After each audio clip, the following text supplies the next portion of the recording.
Cannot does not exist. Oh my god, cannot does not exist. My name is Bamdele and I'm making this video from Lagos State.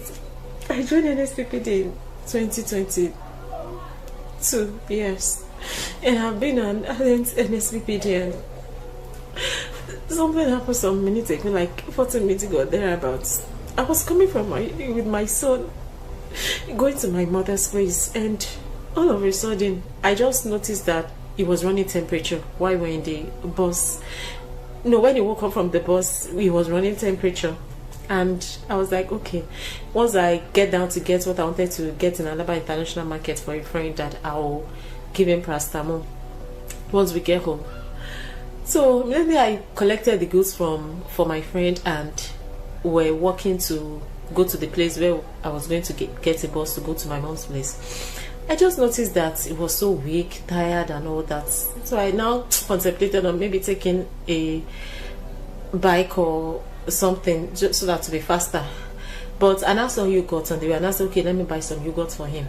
So I waited to buy yogurt for him. 2 minutes before then, the gala that was on his hand fell on the ground. I told him to pick it. Unlike him, he would have picked it, but he didn't pick it. And I was like, what is happening? He didn't pick it, and I said, okay, I picked it for him because I knew he was tired. I gave it to him. Only for us to get to where we wanted to buy yogurt, and I saw that the gala fell from his hand. I looked at him and I even wanted to scold him that I should pick up the gala, but I just said, okay, let me pick up the gala. But as I was about to pick up the gala, I noticed that he was slumping. He was beginning to slump. And I was like, what is happening? I picked up the gala and I noticed that he has already wee on his trouser. I'm like, oh, why? What is happening?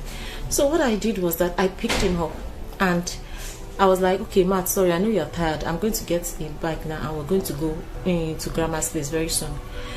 But before I could say any other thing, my son had already slumped in front of me and his eyes were up already. I was not seeing the eyeballs, I was just seeing white. And apart from that, I started seeing saliva dripping from his mouth, and I knew that this is serious.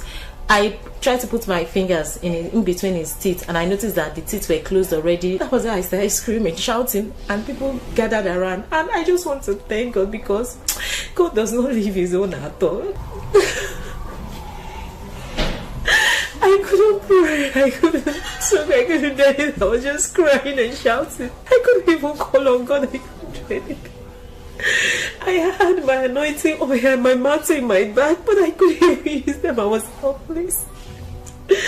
And all I could think was, I don't want to lose my son. And I remember that, God, I have been praying to you that on NSPP, that anytime Pastor Jerry says, I will not bury, I will not be buried, there is no time. Whenever I'm on the road, I'm at home or anywhere at work, I always do it. I always make sure that I do it. I thank God, because even though I could not pray and I was crying and shouting, I kept saying, what God cannot do does not exist. Because I've never encountered this kind of a thing before. But I thank God, because God saved him. God helped me. God did not put me to shame. God did not let me bury my son.